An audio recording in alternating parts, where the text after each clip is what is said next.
Hello, എല്ലാവർക്കും നമസ്കാരം. ഇത് കണ്ടോ, ഇന്ന് നമുക്ക് വിറകടുപ്പിൽ ചക്ക വേവിക്കാം. നമുക്ക് ചക്ക രണ്ട് തരത്തിൽ വേവിക്കാം. ആദ്യം മുളകിട്ടും വേവിക്കാം, അല്ലെങ്കിൽ ആദ്യം അല്പം അവിയൽ വെക്കുന്ന പോലെയാണ് ഏതാണ്ട് ചക്ക വേവിക്കുന്നത്. അപ്പോൾ ചക്ക കത്തിക്കൊണ്ടിരുന്ന അടുപ്പാണ്, അതുകൊണ്ട് ഒരു ചട്ടി ഇട്ടിട്ടുണ്ട് നന്നായിട്ടൊന്ന് ചൂടായി വരാൻ വേണ്ടിയിട്ട്. ചക്കയ്ക്ക് ചൊള്ളന്ന് അല്ല, പെട്ടെന്ന് തീ കത്തണം, നല്ല തീ കത്തണം, അല്ലെങ്കിൽ ചക്ക വാടിപ്പോകും. അപ്പം ഞാൻ ചക്കയ്ക്കകത്തൊന്നും ഇട്ടിട്ടില്ല. ഇതൊരു നമ്മൾ ചായക്കപ്പിന് 1.5 കപ്പ് വെള്ളമുണ്ട്, അതിലേക്ക് ഒരു കുറച്ച് തേങ്ങ ഇടുക.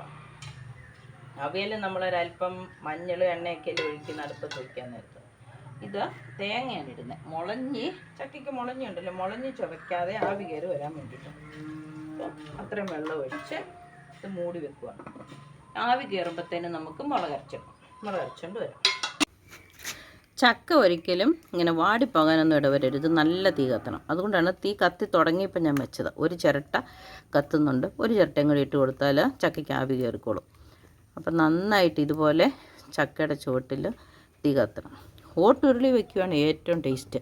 പക്ഷെ ഓട്ടുരുളി തേക്കാനും വറുക്കാനും ഒക്കെയുള്ള അലുമിനിയം കലം, തീരെ കനം കുറഞ്ഞ അലുമിനിയം പാത്രത്തിൽ മാത്രം ചക്ക വേവിച്ചാൽ സ്വാദ് കിട്ടില്ല കേട്ടോ. ഗ്യാസ് അടുപ്പിലാണ് വയ്ക്കുന്നെങ്കിൽ കുക്കറാണ് ചക്ക വേവിക്കാൻ നല്ലത്. കുക്കർ നല്ല കട്ടിയുള്ളതല്ലേ. ഇതേപോലെ ചക്കയ്ക്ക് ആവി കയറുന്നോടം വരെ തീ കത്തണം. പിന്നെ നമുക്കതവിടെ മുളകിട്ട് മൂടി വെച്ചാൽ മതി.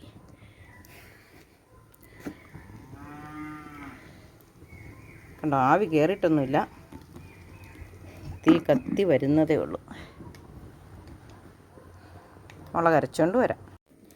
ചക്കയുടെ വെള്ളം പറ്റുന്നോടം വരെ ഇതേപോലെ തീ കത്തിക്കൊണ്ടിരിക്കണം, വാടിപ്പോകാൻ ഇടവരരുത്.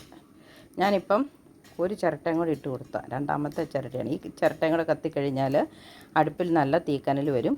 അതോടെ പിന്നെ അടുപ്പിലിരുന്ന് വെള്ളം പറ്റിയാൽ മതി. ഇടയ്ക്ക് 1-2 പ്രാവശ്യം നമുക്ക് അതിനൊന്ന് 5 മിനിറ്റൊക്കെ ഇടവിട്ട് ഇളക്കിയിട്ട് കൊടുക്കാം. ചക്ക വേവാൻ ഒരു 25-30 മിനിറ്റ് എടുക്കും. ചക്കയൊന്ന് മൂടി മാറ്റി നോക്കാം.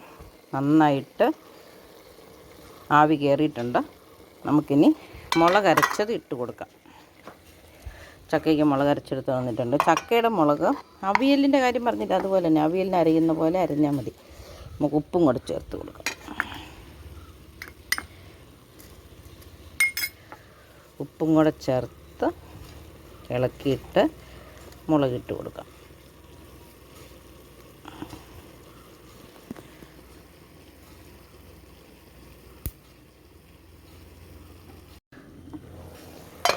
ചക്ക നമുക്കൊന്ന് ഇളക്കിയിട്ട് കൊടുക്കാം.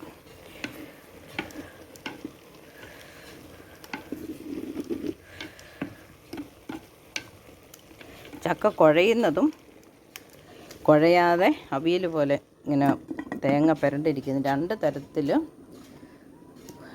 ആൾക്കാർക്ക് കഴിക്കാൻ ഇഷ്ടമുണ്ട്. കുഴയുന്നവർക്ക് ഇത് കുഴച്ചെടുക്കാം. വെള്ളം പറ്റി കഴിയുമ്പോൾ ചക്കയുടെ വെള്ളം പറ്റണം. അതിന് ശേഷം ഇഷ്ടമുണ്ടെങ്കിൽ നമുക്ക് എണ്ണ ഒഴിക്കാം, ഇല്ലെങ്കിൽ തേങ്ങ നന്നായിട്ട് അരച്ചതാണ് ഇളക്കിയെടുത്താലും മതി. ഇതൊന്ന് ഞാൻ അടുത്ത് കാണിക്കാം. ഉണ്ടോ, ചക്ക വെന്ത് വന്നിട്ടുണ്ട്, വെള്ളമൊന്നും കാര്യമായിട്ടില്ല. നമുക്ക് തീ കത്തിച്ച് കൊടുക്കേണ്ട ആവശ്യമില്ല. തന്നെ ഇരുന്ന വെള്ളമൊന്ന് പറ്റി വന്ന് ചട്ടിയുടെ ചുവട് ഉണങ്ങണം. അന്നേരമാണ് ചക്ക ഇളക്കി എടുക്കേണ്ടത്. ഈ കോലും കൊണ്ട് ഒന്ന് മാറ്റി നോക്കിയാൽ നമുക്കറിയാം വെള്ളമുണ്ട്. അതിൽ അവിയൽ പോലെ ചക്കയുടെ വെള്ളം കുറച്ച് ഇറങ്ങി വരും.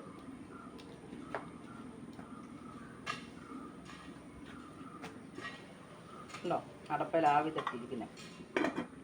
ഇതൊരു വാഴയില കൊണ്ട് മൂടുന്നതാണ് ഏറ്റവും നല്ലത്. ഞാൻ വാഴയില എടുത്ത് മൂടണമെന്ന് ഓർക്കുക, പക്ഷെ മറന്നുപോയി. ഒരു വാഴയില ഈ ചക്കയുടെ അരിഞ്ഞതിൻ്റെ മുകളിലേക്ക് ഇറക്കി മൂടി വെച്ചാൽ ചക്കയ്ക്ക് കൂടുതൽ ടേസ്റ്റ് ഉണ്ട്.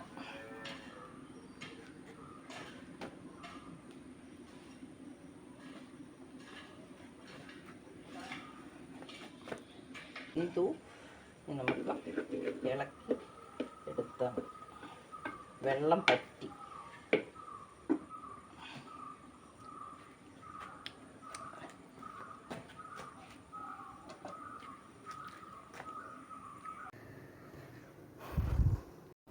ചക്ക അകത്തോട്ട് എടുത്തുകൊണ്ട് പോന്നു, ഇളക്കി ഇളക്കി കഴിഞ്ഞു. ഇനി നമുക്ക് വിളമ്പാം.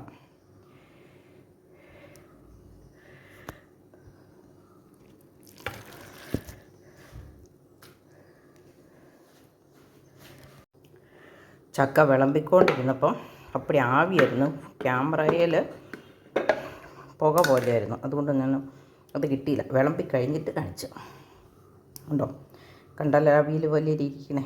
നമ്മൾ ചക്ക ഇങ്ങനെ വിറകടുപ്പിൽ വേവിച്ചാൽ നല്ല സൂപ്പറായിട്ട് വരും, കുഴഞ്ഞൊന്നും പോകാതെ കുക്കർ വേവിക്കുന്നവർ. നമുക്ക് ഇച്ചിരി ഒഴുകി അച്ചാറും കൂട്ടി കഴിക്കാം.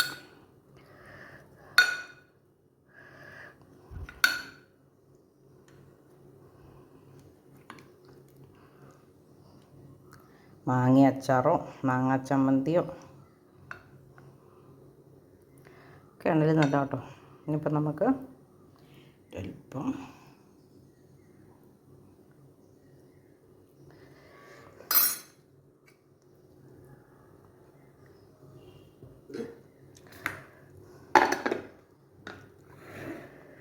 വിറകടുപ്പിൽ ചക്ക വേവിക്കുന്ന കണ്ടില്ലേ,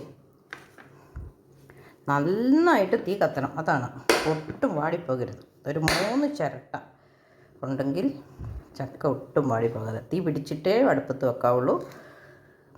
വെള്ളം പറ്റുന്നോടം വരെ നന്നായിട്ട് ആവി കയറി കഴിഞ്ഞാൽ തീ കുറഞ്ഞാലും കുഴപ്പമില്ല. പക്ഷെ വെള്ളം പറ്റുന്നോടം വരെ അടുപ്പത്തിരുന്ന് നന്നായിട്ട് വെള്ളം പറ്റി ഉണങ്ങി വരണം. ചട്ടിയുടെ അടി ഞാനൊന്ന് കാണിക്കാം. ഉണ്ടോ, വെള്ളം പറ്റിയിട്ട് ചട്ടിയുടെ അടിയിൽ കണ്ടോ, ഒരല്പം വെള്ളം പറ്റി, അതുപോലെ വെള്ളം പറ്റി വരണം ചക്കയ്ക്ക്. അല്പനേരം കൂടി ഇരുന്നാൽ നല്ല കനത്തിലിരിക്കാൻ ഒലത്തൻ ചക്ക എന്ന് പറയും. അതിനാണ് ഏറ്റവും ടേസ്റ്റ്. അപ്പം ചട്ടിയുടെ അടി കണ്ടോ, നന്നായിട്ട് ഉണങ്ങി വെള്ളം പറ്റി വന്നിട്ടുണ്ട്. അതേപോലെ വേണം ചക്ക വേവിച്ച് കഴിയുമ്പോൾ ഇരിക്കും. അപ്പം നമുക്ക് ആണ്ടിൽ ഒരിക്കലെങ്കിലും ഇതുപോലെ പുറത്തൊക്കെ ഒന്ന് ചക്ക വേവിച്ച് നല്ല ഒരു വാഴയില കൊണ്ട് മൂടേണ്ടതായിരുന്നു. അത് മറന്നുപോയി.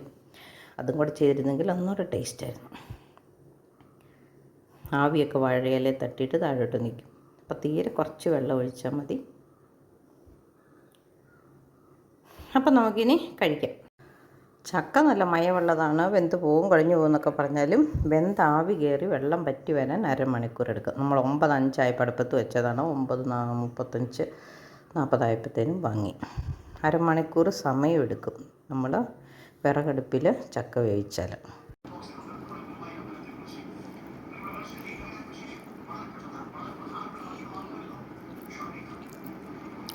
കഴിച്ചു.